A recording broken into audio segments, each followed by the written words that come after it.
O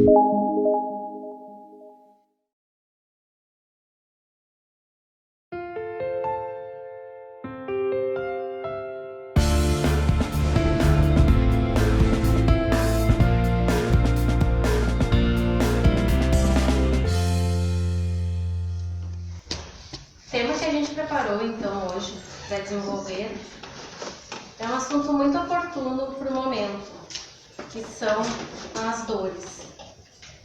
E para a gente pensar um pouco mais como nós temos lidado com as nossas dores, se estamos entendendo o recado que ela quer nos transmitir e que dores estamos sentindo e que dores temos evitado. Nós vamos perceber que a dor é um fenômeno que comparece durante toda a nossa vida, em todos os momentos da nossa existência, sejam elas físicas, sejam elas morais, que são as dores da alma. O Espiritismo vem nos falar da natureza biopsicossocial e espiritual da dor, porque nós somos espíritos imortais, que estamos temporariamente encarnados neste plano físico. Então, não há nada que eu faça ao meu corpo que não atinja a minha alma, assim como não há nada que eu faça à minha alma que não atinja o meu corpo. Então, as dores, elas comparecem no nosso corpo do ponto de vista biológico e também do ponto de vista espiritual, que são as dores da alma. Como espíritos imortais que somos, e vamos, ao longo das nossas existências, acumulando essas dores que nos acompanham durante todo o nosso processo de evolução. Se nós formos ver do ponto de vista biológico, a Associação Internacional para o Estudo da Dor nos diz o seguinte: a dor é uma experiência sensorial e emocional desagradável que é associada a lesões reais ou potenciais, ou descrita em termos de tais lesões. A dor é sempre subjetiva. Então, por esse conceito, a gente pode ver que a dor é uma experiência sensorial, ou seja, refere-se à sensação. E também esse conceito nos traz que a dor é subjetiva. Então, por mais que eu tenha uma lesão exatamente igual à de outra pessoa, a minha sensação de dor pode ser diferente da sensação de dor do outro. O que dói em mim pode não doer em você, e o que dói em você pode não doer em mim. Então, por isso que a dor ela é sempre subjetiva. E a maioria de nós teme a dor. Nós não gostamos de sofrer. E por isso, nós temos a dor como uma inimiga, como algo que a gente precisa evitar, como algo que a gente tem que se afastar. Mas para sobreviver, a gente vai ver que a gente precisa da dor. Porque a dor, ela é sinalizadora de uma lesão, de um ferimento, que nos conduz a essa sensação de dor. O que seria de nós, afinal, se não fosse a dor? A enfermidade tomaria conta do nosso corpo físico, porque a gente ia se machucar e a gente não ia perceber, a gente poderia estar cometido por uma doença e não ia sentir também, porque a gente não sentiria dor. Então a dor ela tem a função de proteger, de sinalizar, de dizer que algo está acontecendo e que a gente precisa parar para ver. Então, visto dessa forma, a dor deixa de ser uma inimiga e ela passa a ser uma grande aliada. Porque a dor sempre quer nos transmitir alguma mensagem. Ela é como um alarme que dispara para que a gente possa prestar atenção. E do ponto de vista espiritual, nós temos no Livro dos Espíritos, na questão 257, o ensaio teórico sobre as sensações nos espíritos, onde Kardec faz um longo comentário sobre o processo das sensações experimentadas pelos espíritos após o desencarne. E esse ensaio foi feito após um longo estudo realizado por Kardec com vários espíritos de todas as classes sociais, levando ele a algumas conclusões. E o que levou Kardec a realizar esse estudo das sensações foi que alguns espíritos se queixavam de sentir algumas sensações, como frio, calor e até dor. Porque ele até entendia que os espíritos pudessem perfeitamente sentir essas dores morais devido à sua atuação na Terra, de como eles se comportaram na Terra. Mas ele não entendia como é que os espíritos poderiam sentir essas sensações físicas. Então, ele questiona o espírito de São Luís a respeito dessas sensações sentidas pelos espíritos desencarnados. E esse relato da conversa dele com São Luís está na Revista Espírita de dezembro de 1852. E esse questionamento ele se dá a respeito de um espírito que diz que sentia muito frio, mas é válido para todas as sensações. E quando ele questiona o espírito de São Luís, ele pergunta o seguinte: experimentariam os espíritos tais sensações, como dor, frio, calor? E São Luís responde, devolve a pergunta dele com outra pergunta. E ele pergunta: a tua alma sente frio? Nós já paramos para pensar que as sensações estão nas nossas almas? Não, né? Então, a sensação real, ela pode até não estar na nossa alma, mas nós temos a consciência das sensações que agem no nosso corpo. Então, ele conclui que aquele espírito e todos os demais espíritos que ele estudou, eles não sentiam aquelas sensações reais, mas que eles tinham a lembrança da sensação que eles tinham suportado. E que a lembrança estava tão viva neles, ou seja, eles estavam tão apegados à matéria, que para eles aquela sensação de dor, de frio, era real. Então, nesse comentário que Kardec faz na questão 257 do Livro dos Espíritos, ele descreve a análise desse estudo que foi realizado, onde ele chega à conclusão que o corpo físico é o instrumento da dor. A alma, ela tem a percepção da dor, mas é essa percepção que dá o efeito da dor. A lembrança da dor, ela pode ser muito forte para o espírito após desencarnado, mas ela não é da ação física, porque o espírito não possui o corpo material, o corpo físico e o corpo físico que é o instrumento da dor. Mas nós não podemos falar de sensações sem falar de perispírito, porque como Kardec refere nesse estudo, o perispírito ele é o elo que une o espírito ao corpo, o espírito à matéria. E além disso, o perispírito é o agente das sensações exteriores.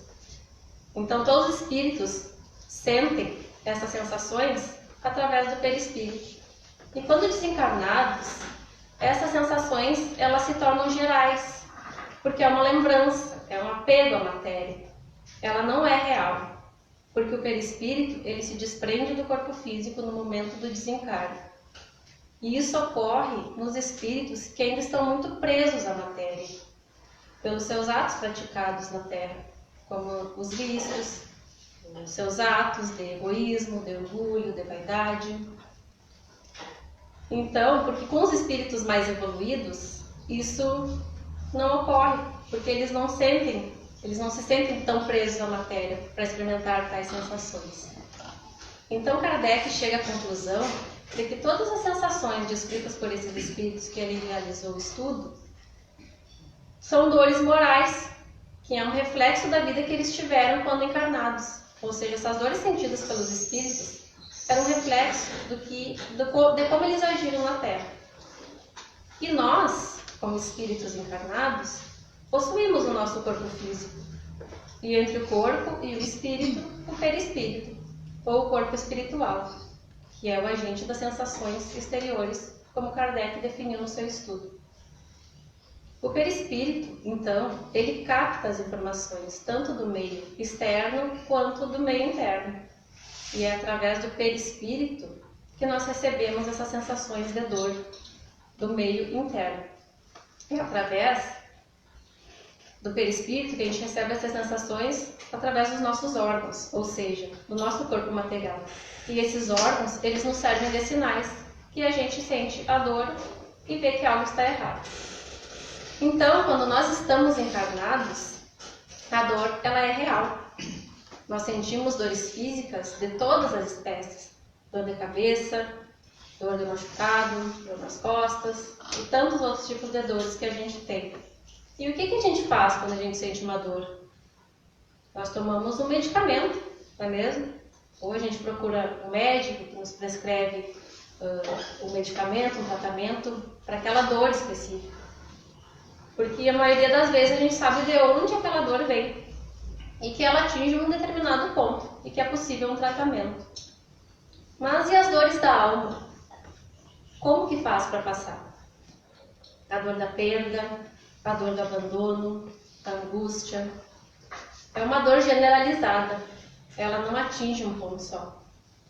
A dor da alma, ela é mais dolorida que as outras, porque ela vem de dentro do nosso espírito imortal e que acompanha todas as encarnações. E como nós sabemos, nós vivemos num mundo de provas e expiações. E de acordo com isso, André Luiz, no livro Ação e Reação, este livro aqui, psicografado por Chico Xavier, ele refere que uma das funções da dor da alma é o processo de expiação, que ele denomina de dor-expiação. Ele traz o seguinte conceito: é a dor que criamos para nós mesmos, que nós demos causa através dos nossos atos em existências anteriores, que nos desviamos do caminho do bem. Então, é aquilo que a gente chama de karma. E ele segue: a dor-expiação vem de dentro para fora, marcando a criatura no caminho dos séculos, detendo-a em complicados labirintos de aflição, para regenerá-lo perante a justiça. São dívidas, então, que nós acumulamos no passado e que temos hoje a oportunidade de ressarcir no presente.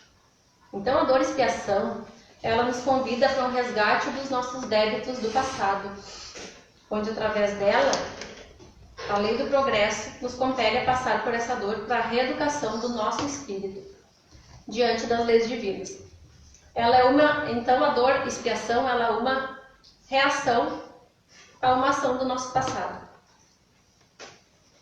Como ele disse, é aquela que nós criamos para nós mesmos. A dor-expiação, ela não precisaria existir se nós não tivéssemos dado causa no passado.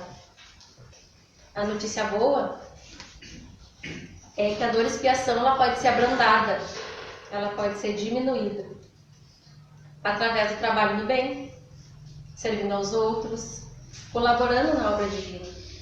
E quando você faz o bem para o outro, você está fazendo bem para você mesmo. Como diz Emmanuel, o bem faz bem, primeiramente, para quem o realiza. Então, quando a gente pratica o amor, através da caridade, do auxílio semelhante, a gente está atenuando as nossas expiações. Então, a gente precisa passar pela dor-expiação, porque nós demos causa a ela. E no passado que a gente se equivocou e agiu mal. Mas Deus, na sua infinita bondade, permite que abrandemos os nossos débitos, se praticarmos o bem. Então, pode ser que seja para a gente passar por algo muito pior do que a gente imagina, mas que através do nosso trabalho no bem, através do amor, aquela dor ela passa a ser abrandada e a gente passa a enfrentar um problema bem menor do que a gente teria que enfrentar. Mas tudo isso depende do nosso trabalho na seara do amor. Outro tipo de dor trazida por André Luiz, no livro é a dor auxílio. E ele descreve a dor auxílio da seguinte maneira: é assim que, pela intercessão de amigos devotados à nossa felicidade e à nossa vitória, recebemos a bênção de prolongadas e dolorosas enfermidades no envoltório físico, para evitarmos a queda no abismo da criminalidade. O infarte, a trombose, a hemiplegia, o câncer penosamente suportado, a senilidade prematura e outras calamidades da vida orgânica constituem por vezes dores auxílio, para que a alma recupere de certos enganos em que haja incorrido na existência do corpo denso, habilitando-se através de longas reflexões e benéficas disciplinas para o progresso respeitável na vida espiritual. Então, a dor auxílio, ela acontece como um momento que surge na nossa vida para a gente parar para pensar. Tá tudo muito bem e acontece uma situação que nos pega de surpresa. E isso acontece para que nós possamos avaliar os nossos atos. Como, por exemplo, quando você acaba se desviando para algum não muito agradável na vida e sofre um acidente e fica incapacitado. A dor da ação causada pelo acidente contribuiu para que você não perdesse o seu rumo na vida, para que você continue no caminho certo. Quantos exemplos nós temos de pessoas que se tornaram deficientes depois de um acidente e por causa disso elas se destacam no que fazem e auxiliam outras pessoas que passam pelo mesmo problema através do seu exemplo. E quantas pessoas sofrem com tantas doenças também e que acabam dando ressignificado para suas vidas depois de vencê-las? Pessoas que se tornam exemplos para outras pessoas, que transformam, que ressignificam a sua vida por ter passado por aquela dor. E por isso se tornam pessoas mais felizes do que antes. Porque algumas pessoas não dão valor à vida. E após passar por uma situação difícil dessas, passam a ser mais felizes e valorizam cada minuto da sua existência. A solidariedade, então, é a maneira que encontramos de suportar aquilo que nos parece insuportável. Passamos a utilizar a nossa dor para compreender a dor do outro auxiliando. Então, quando a minha dor é ressignificada, ela se transforma em amor. Então, às vezes, nós precisamos passar por essa dor para analisar como a gente está agindo. São momentos cruciais que nos convidam a refletir, para parar e pensar no que estamos fazendo. E por fim, André Luiz nos fala da dor evolução. Porque se vamos enfrentar a dor expiação e a dor auxílio, inevitavelmente essas dores nos conduzirão a um processo de evolução, ao processo de melhoramento, de crescimento, de significação e de ressignificação da dor e da sua existência. Então André Luiz nos traz o seguinte sobre a dor evolução. A dor é ingrediente dos mais importantes na economia da vida em expansão. O ferro sob o malho, a semente na cova, o animal em sacrifício, tanto quanto a criança chorando, irresponsável ou semiconsciente para desenvolver os próprios órgãos, sofrem a dor evolução, que atua de fora para dentro, aprimorando o ser, sem o qual não existiria progresso. Então a dor evolução, diferente das outras dores, ela atua de fora para dentro, aprimorando o ser, e sem ela não haveria progresso algum. É a dor natural de evolução, de processo de crescimento do espírito, que todos nós inevitavelmente vamos ter que enfrentar. São impulsos evolutivos para o nosso crescimento. Então são situações que inevitavelmente precisamos passar através do nosso esforço nos desenvolver e evoluir. André Luiz, através desse tipo de dor, quer nos dizer que não há progresso sem dor. Assim como nos exemplos trazidos, temos que fazer algum esforço para evoluir. Então ele nos traz alguns exemplos: o ferro sobre o malho, a semente na cova, o animal em sacrifício, tanto a criança chorando para desenvolver os órgãos. Tudo são coisas que inevitavelmente todos os seres vão passar, mas que é preciso para que a gente possa evoluir. A dor evolução é a única que a gente não vai dar causa. Todos vamos ter que passar. Então, como podemos ver, a dor está presente desde o nosso nascimento e vai nos acompanhar, vai nos impulsionar sempre para o progresso, para a evolução, desde que assim a gente se relacione com ela. Senão, ela vai ser só aquela dor que dói, que nos faz sofrer, que com ela a gente não aprende nada. Mas se a gente quer crescer, se a gente quer evoluir, se a gente quer aprender, vamos parar e escutar a nossa dor e aprender com ela. E quando não for possível evitar a dor, que sejamos empáticos com a dor do outro, para que juntos possamos superá-la. E para finalizar, eu trouxe uma mensagem do escritor chamado Rubem Alves, que tem a ver com o tema. É o fogo que nos transforma. Milho de pipoca que não passa pelo fogo continua a ser milho para sempre. Assim acontece com a gente. As grandes transformações acontecem quando passamos pelo fogo. Quem não passa pelo fogo fica do mesmo jeito a vida inteira. São pessoas de uma mesmice e de uma natureza assombrosa. Só que elas não percebem e acham que o seu jeito de ser é o melhor jeito de ser. Mas de repente vem o fogo. O fogo é quando a vida nos lança numa situação que nunca imaginamos. A dor. Pode ser fogo de fora, perder um amor, perder um filho, o pai, a mãe, perder o emprego ou ficar pobre. Pode ser fogo de dentro, pânico, medo, ansiedade, depressão ou sofrimento, cujas causas ignoramos. Há sempre o recurso do remédio, apagar o fogo. Sem o fogo, o sofrimento diminui, e com isso, a possibilidade de grande transformação também. Imagino que a pobre pipoca fechada dentro da panela, lá dentro, cada vez mais quente, pensa que a sua hora chegou, vai morrer. Dentro da sua cascadura, fechada em si mesma, ela não pode imaginar um destino diferente para si. Não pode imaginar a transformação que está sendo preparada para ela. A pipoca não imagina do que ela é capaz. Aí, sem aviso prévio, pelo poder do fogo, a grande transformação acontece. Ela aparece como uma outra coisa completamente diferente, algo que ela mesma nunca havia imaginado. Bom, ainda temos o piruá, que é o milho da pipoca que se recusa a estourar. São como aquelas pessoas que, por mais que o fogo esquente, se recusam a mudar. Elas acham que não pode existir coisa mais maravilhosa do jeito delas serem. A presunção e o medo são a cascadura do milho que não estoura. No entanto, o destino delas é triste, já que ficarão duras a vida inteira. Não vão se transformar na flor branca, macia e nutritiva. Não vão dar alegria a ninguém. Então, irmãos, vamos escutar a nossa dor. Vamos entender a mensagem que ela quer nos transmitir, para que através dela possamos, assim como o milho da pipoca, nos transformar em pessoas melhores ainda.